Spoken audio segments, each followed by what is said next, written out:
fasten and fix it with Eureka. Here's more about Eureka drill bits. We're looking at bits for use in bricks and masonry. This brick and masonry bit has a strong tungsten carbide tip and drills easily into brickwork and walls.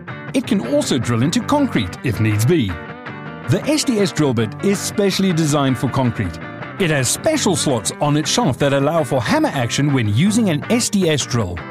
The purpose of the fluting is to eject dust and debris while drilling.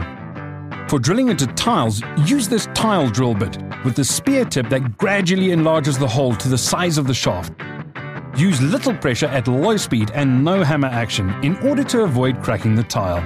And remember, always use your protective gear, especially goggles.